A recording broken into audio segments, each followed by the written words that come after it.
Le titre du message, c'est « Le Saint-Esprit est notre maître ». Il doit être notre guide, il doit être celui qui nous dirige, à qui nous obéissons et nous nous soumettons aussi pour vivre pleinement cette vie de victoire en tant qu'enfant de Dieu. On va prendre le premier texte dans Actes des Apôtres, chapitre 15, verset 28. Ça va s'afficher sur l'écran. Actes des Apôtres, chapitre 15, verset 28. Nous lisons « Car il a paru bon au Saint-Esprit et à nous de ne vous imposer d'autres charges que ce qui est nécessaire. » On pourrait lire aussi le verset premier pour situer le contexte. « Quelques hommes venus de Judée enseignaient les frères et disant, si vous n'êtes circoncis selon le rite de Moïse, vous ne pouvez être sauvés. » Voilà, ces paroles sont quand même graves, puisqu'on liait le salut à la circoncision. Or, dans l'église de Jérusalem, même ailleurs, Corinthe, Antioche, il y avait beaucoup de païens, des gens qui sont convertis, mais qui étaient issus du paganisme. Et leur imposer ce rite n'était pas juste. Et il va y avoir donc, pour la première fois, ce qu'on appelle le concile de Jérusalem, une grande convention où les apôtres sont venus, les leaders sont venus, avec aussi les chrétiens, pour prendre décision par rapport à ces problèmes. Et c'est là que le verset 28, comme une conclusion, il a paru bon au Saint-Esprit et à nous de n'imposer d'autres charges aux chrétiens issus des nations que ce qui est nécessaire. Savoir de vous abstenir de viande sacrifiée aux idoles, du sang, des animaux étouffés et de la débauche, choses contre lesquelles vous vous trouverez bien de vous tenir en garde. Et ce que je voudrais faire relever ici, c'est qu'il est dit qu'il a paru bon au Saint-Esprit et à nous. Dans le choix des mots, il y a déjà un enseignement. Il n'est pas écrit car il a paru bon à nous et au Saint-Esprit, mais d'abord au Saint-Esprit et à nous. Dans cette décision importante que l'Église doit prendre, elle laisse la première place au Saint-Esprit. C'est l'Esprit qui doit inspirer l'Église. C'est l'Esprit qui doit inspirer les leaders. C'est l'Esprit qui doit inspirer les chrétiens. Et même si nous avons de l'expérience, dans les décisions importantes, nous avons besoin du Saint-Esprit. Nous avons besoin de celui qui soit le premier et qui nous dirige. Comme je l'ai dit dans le titre, le Saint-Esprit est notre maître.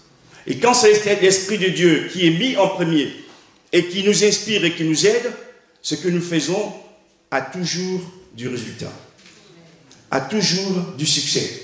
Parce que nous faisons les choses non pas avec notre propre chair, mais nous le faisons soumis à l'Esprit de Dieu. Et là où l'Esprit de Dieu agit dans la vie d'un homme, dans la vie d'une sœur, dans la vie d'une église, il y a toujours de bonnes choses qui se passent. Gloire à Dieu. Apprenons à nous soumettre. Vous voyez déjà que ces hommes, il y avait les apôtres, c'est des leaders. Ils pourraient dire, mais on a des titres, on a de l'expérience, on était au début de ceci, au début de cela. Mais non, même malgré tous ces titres et toutes ces expériences, ils savent encore toujours dépendre de l'Esprit de Dieu. Amen. Apprenons à dépendre de l'Esprit. Et c'est l'Esprit qui leur donne l'intelligence pour prendre la bonne décision. Frères et sœurs, l'église de Jérusalem était au bord de la division.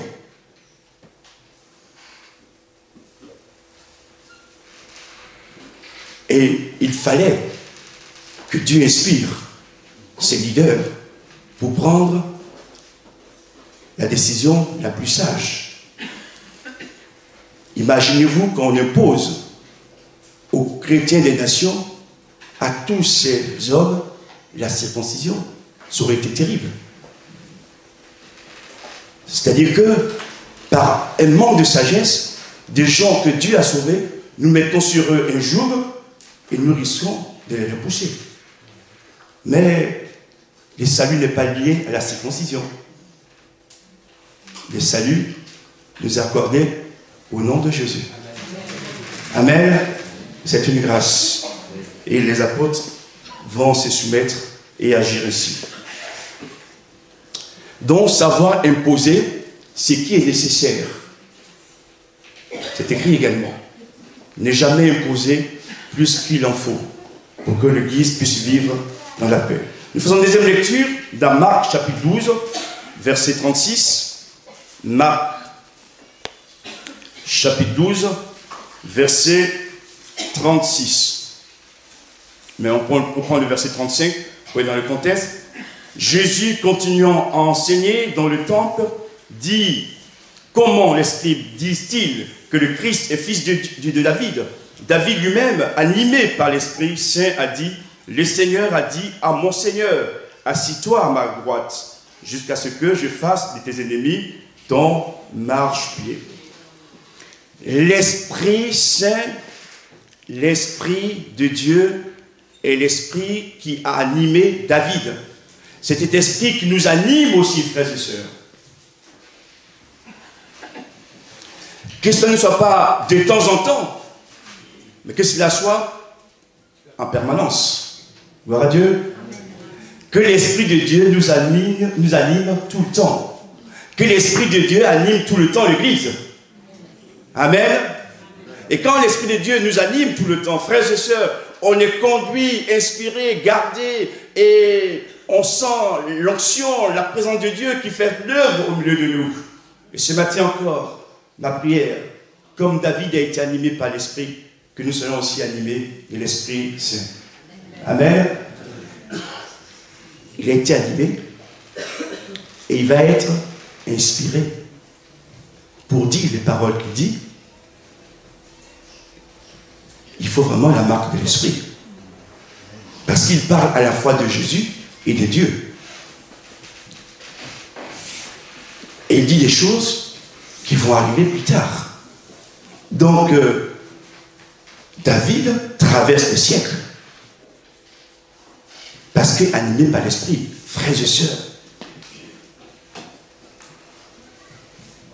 Vous savez que nous sommes plus forts que les médiums? Amen. Que les marabouts?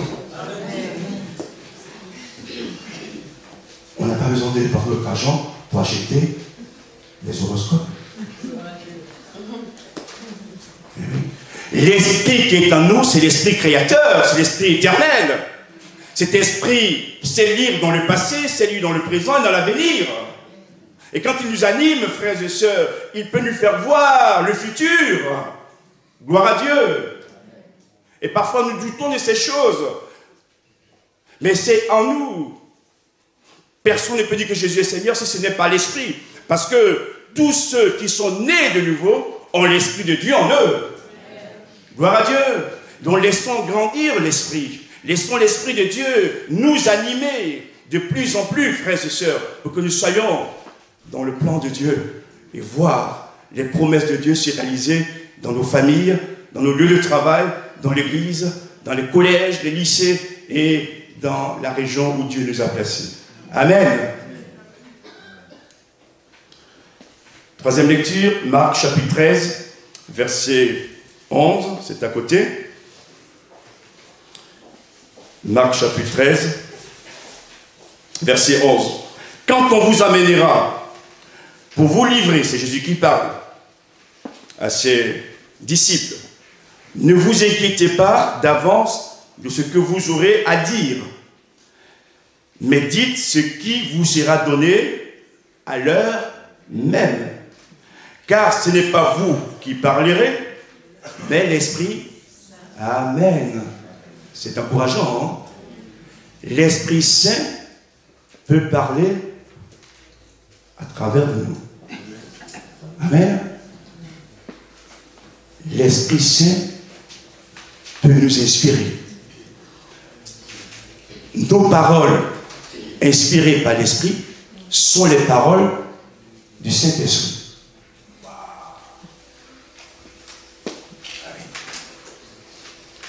Et ce n'est pas réservé à une élite. C'est pour chacun de nous.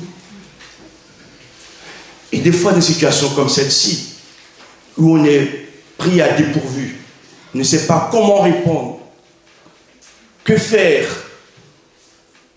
L'Esprit Saint, dit Jésus, à l'heure même, nous donnera les paroles qu'il faut dire. Amen. Notre Dieu est formidable. Notre Dieu est avec nous pour nous aider, pour nous inspirer et nous donner les paroles qu'il faut dire au moment où il faut, quand il faut, pour notre bien. Amen. Amen. Et notre entourage. Croyons-le, frères et sœurs. Aujourd'hui encore, le Saint-Esprit inspire. Il peut parler par nous. Il peut nous utiliser comme des instruments à sa gloire pour bénir, pour apporter une parole de sagesse, une parole de connaissance. Parce que Dieu fait son travail au travers de nous, dans ce monde. Amen. Amen.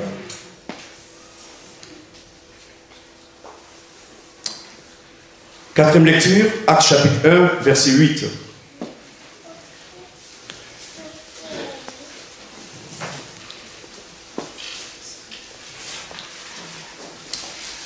Vous recevrez une puissance, ou la puissance de cet esprit survenant sur vous, et vous serez mes témoins à Jérusalem, dans toute la Judée, dans la Samarie et jusqu'aux extrémités de la terre.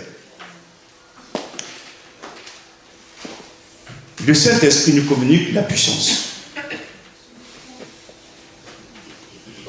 La puissance. Ce n'est pas la puissance de l'homme, c'est la puissance de Dieu. C'est la force de Dieu qui nous est communiquée. Ici, pour être des témoins.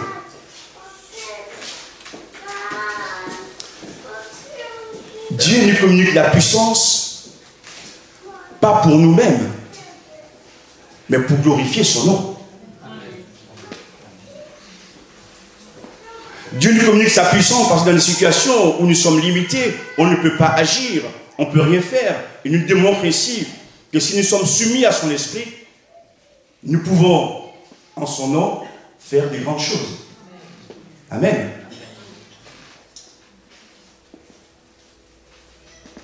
Est-ce que vous êtes conscient que par l'Esprit de Dieu, vous pouvez être puissant? Amen. Ce n'est pas la puissance qui écrase les autres, c'est la puissance qui apporte la vie. C'est la puissance qui apporte la guérison, qui apporte aussi la force. Je vous donne un témoignage. Une sœur de l'église m'avait dit que sa maman faisait des cauchemars et avait de fortes angoisses pendant la nuit. Nous avons été prier pour elle, pour que le Seigneur la délivre. Il y a 5 jours, mon épouse et moi sommes allés donc visiter cette personne dans sa maison de retraite. Il y avait sa fille, et toutes les deux nous ont affirmé que la maman a été entièrement délivrée. Gloire à Dieu, Dieu agit. Amen. Dieu encore fait des miracles. Mais ce que j'aimerais dire, frères et sœurs, c'est que devant cette puissance de Dieu qui nous accorde, nous devons être, nous, à notre place. D'accord? Celui qui délivre, celui qui guérit, c'est pas moi, c'est Jésus. Je ne suis qu'un instrument entre ses mains. Donc, dans toute la puissance qu'on peut recevoir de lui, que nous puissions être toujours à notre place. Et toute la gloire revient à Dieu. Même si je me réjouis de savoir que Dieu nous a utilisés pour bénir et guérir de cette personne. Mais la gloire, elle revient à Dieu. Amen.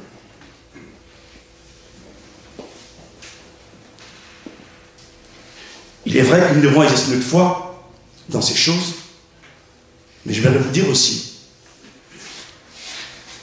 que dans tous ces combats que nous menons, Dieu demeure toujours le souverain. Amen. Pour qu'on reste dans l'humilité. Et plus il nous donne, pour que nous puissions, frères et sœurs, garder ces bonnes choses, il y a une marque qui nous caractérise, c'est l'obéissance. Que sert-il de recevoir la puissance de Dieu si tu n'es pas obéissant?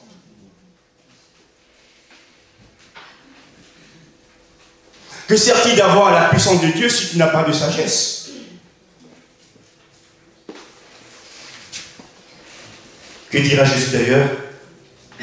Ne jetez pas les perles au ponceau. Voyez-vous? Et quand on considère les apôtres dans la puissance, dans la force qu'ils ont, chaque fois, ils savaient se ressourcer et connecter à Jésus en obéissant à la parole de Dieu. C'est le signe d'un véritable homme de Dieu. Parce que, je vais vous dire, même le diable fait des miracles. Oui. D'ailleurs, dans les temps de la fin, ça va arriver bientôt. L'Antichrist, qui est-il? C'est un instrument entre les mains de Satan.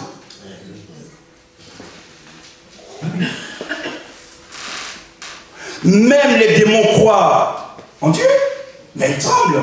Donc, la source qui va nous caractériser, frères et sœurs, dans la puissance et dans la vie de l'esprit, c'est l'obéissance. Plus tu obéis et plus Dieu te remplit. Mais moins tu obéis et plus tu t'éloignes de Dieu. Que le Seigneur nous donne de rechercher la puissance, mais aussi sa sagesse. Amen.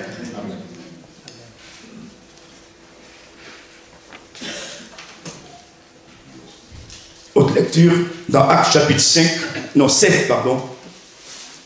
Actes chapitre 7, verset 51.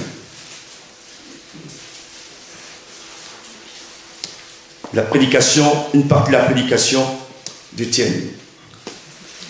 Homme au cou raide, incirconcis de cœur et d'oreille, vous vous opposez toujours au Saint-Esprit. Ce que vos pères ont été, vous l'êtes aussi.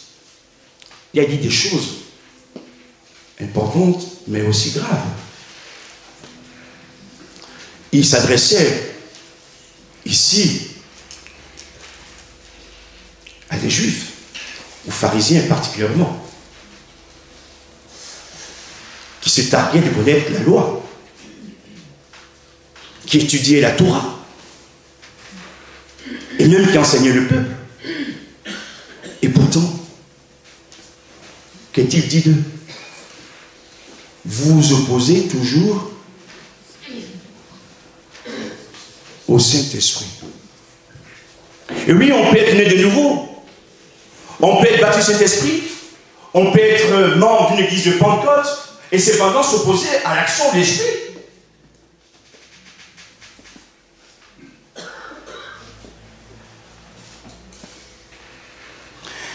J'ai dit, Seigneur,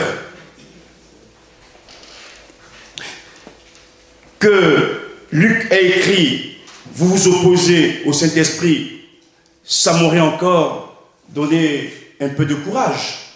Mais non, il dit, vous vous opposez toujours. Mais ils croyaient toujours bien faire. Ils croyaient être dans la vérité, alors que dans leur vie, leur position, ils s'opposent à l'action de l'Esprit. D'où vient le problème? C'est l'intelligence spirituelle. C'est pourquoi Paul nous dira dans Romains chapitre 12, 1 et 2 suivants, soyez transformés par le renouvellement de l'intelligence. C'est tous les jours que notre intelligence doit être transformée. Pour que vous discerniez quelle est la volonté de Dieu, ce qui est bon, agréable et parfait. On doit faire des progrès. Merci Seigneur pour les temps anciens et que je bénis. Les frères et sœurs, les temps modernes ne sont pas les temps anciens. Vous voulez que je vous donne un exemple? Au niveau des familles, par exemple.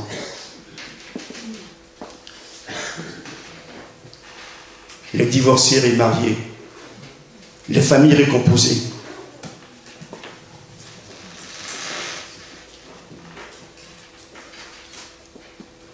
Est-ce que vous voulez appliquer la parole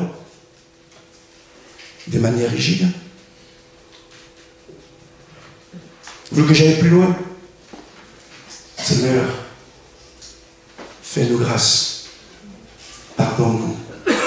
Même dans les églises évangéliques, il y a des chrétiens qui divorcent.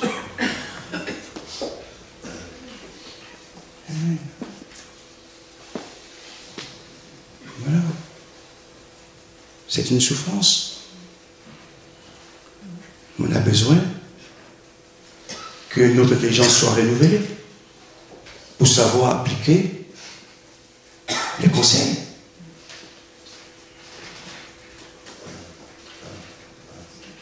Si on devrait appliquer la parole de manière rigoureuse, dans certaines églises, il n'y aurait plus personne. Hein. Vous avez compris? Donc il y a des moments où Dieu use de compassion, de miséricorde. Les anciens ici, il y a 15-20 ans, ces choses n'étaient pas dans l'église. Hein. Même 25 ans. Oui. L'autorité pastorale, c'était l'autorité pastorale. Aujourd'hui, les gens vous parlent de leur vie privée.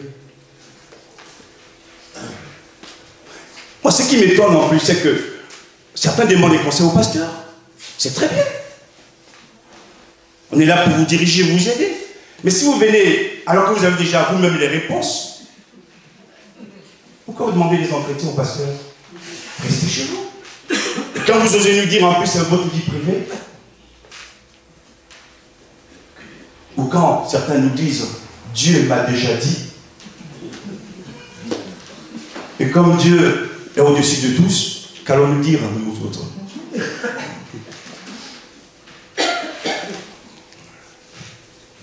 Une fois, un de mes collègues me disait, dans son église, une personne qui chaque fois lui disait Dieu m'a dit, Dieu m'a dit. Et il a été patient, et à un moment donné, il dit bon, mais c'est bon maintenant. Et il lui a répondu Dieu m'a dit tout le contraire de ce que vous me dites. À moi, Dieu m'a dit tout le contraire sur vous. Vous avez compris? Bon, on ferme la parenthèse. Homme au Corée, ainsi concis de cœur, d'oreille, vous vous opposez toujours au Saint-Esprit. Que le Seigneur vous aide, frères et sœurs, à ne pas être comme ces pharisiens qui s'opposent au Saint-Esprit. L'Esprit de Dieu, c'est une personne. Elle est sensible. D'ailleurs, frères et sœurs, une image de l'Esprit, lorsque Jésus est baptisé d'eau et qui sort de l'eau, qu'est-ce qui vient se poser sur lui? Une colombe. La colombe, elle est fragile. Elle est sensible.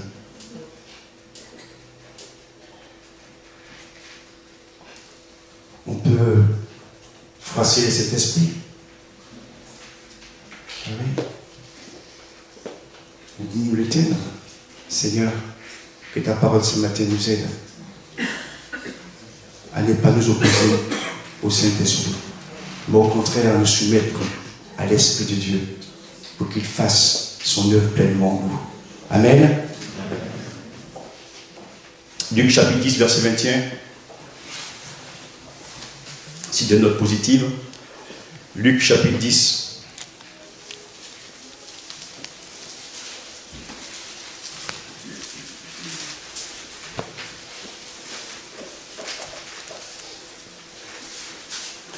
Verset 21.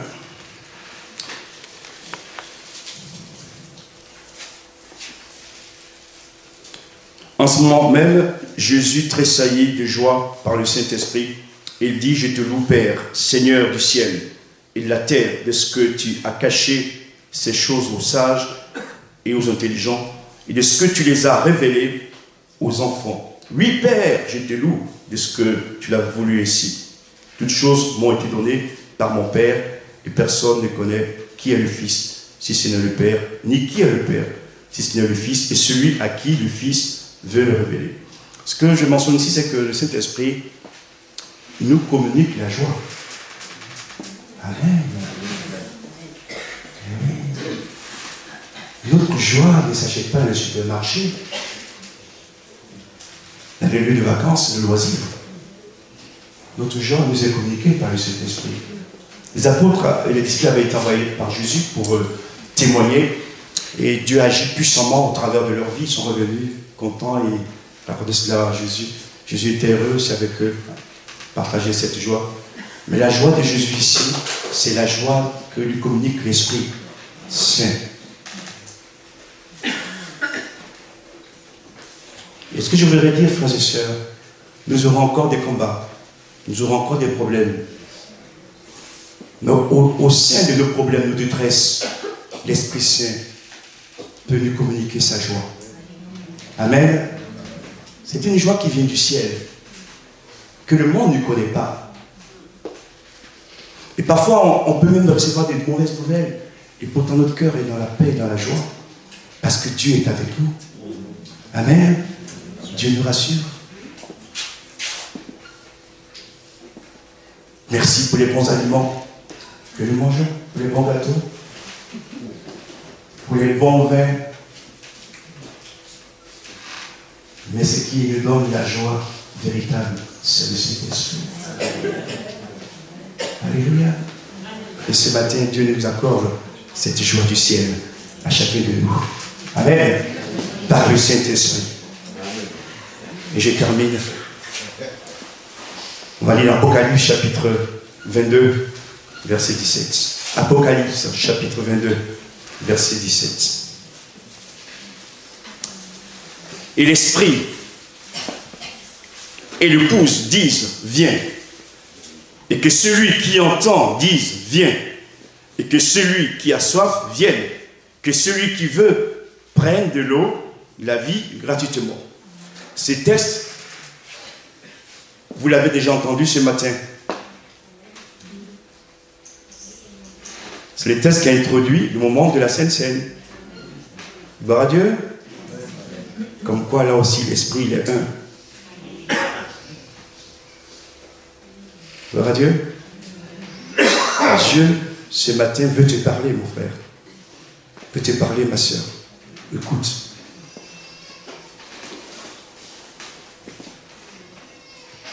Jésus revient bientôt.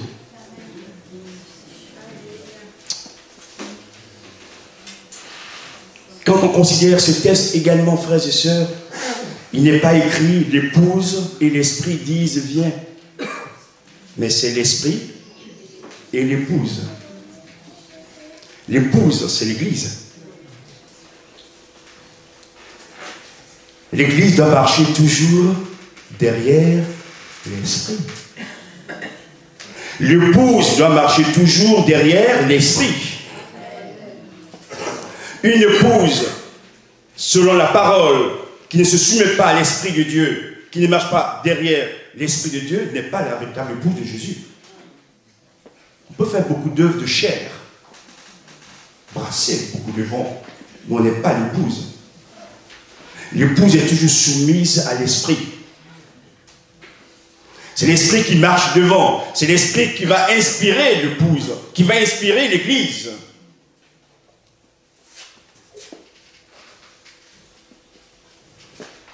Et parfois, je me suis étonné en voyant des personnes, ou des serviteurs de Dieu, ou moi-même. Je dis, mais Seigneur, mais qu'est-ce que tu es beau.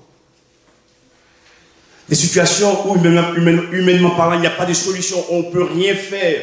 Mais lorsque l'Esprit de Dieu nous anime et marche devant nous, nous inspire, on a toujours une solution. Gloire à Dieu. Ce matin, qui marche devant toi? toi-même, ton ombre ou Jésus? Amen. Si Jésus marche devant, si l'Esprit marche devant, quel que soit le changement des régimes politiques, tu seras toujours victorieux. Amen. Quel que soit le changement des saisons, tu seras toujours vainqueur. Parce que l'Esprit de Jésus est un esprit éternel, qui n'a ni commencement ni fin. Seigneur, oui, ton épouse, ton église ce matin veut marcher à ta suite. Toi devant et nous derrière. Amen. Que son nom soit béni. À lui soit la gloire. Merci Seigneur pour ta parole. Merci de nous enseigner, de nous parler, de nous fortifier aussi, de nous répondre parfois. Et nous avons soif de toi, soif de ton esprit. Viens nous renouveler. Viens Seigneur nous remplir de ton esprit. Viens baptiser du Saint-Esprit. Seigneur, viens prendre toute la première place dans nos cœurs, nos vies, pour diriger nos vies. Et quand on laisse l'Esprit de Dieu agir, il y a toujours du résultat.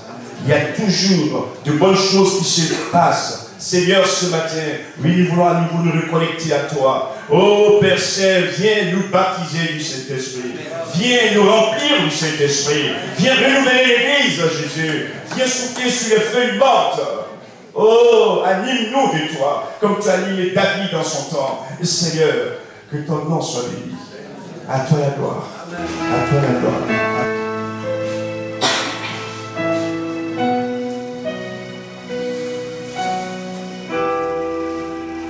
As-tu entendu parler du jardin de Gethsémani, où cet homme méprisé et bien seul abandonné, ses amis sont endormis, il est tout seul dans la nuit, les soldats vont arriver, Judas viendra l'embrasser. Cet ami le trahissant pour quelques pièces d'argent, c'est l'injustice et la haine, c'est comme une coupe pleine qui ne peut plus s'éloigner. Ces moments sont les derniers, reniés par tous les siens. Jésus n'a plus que ses mains, jointes dans une prière qui monte vers Dieu son Père. Cette prière d'amour, d'obéissance toujours. Et Dieu s'est nommé à Golgotha, ce chemin conduit Jésus sur la croix. Et Dieu s'est nommé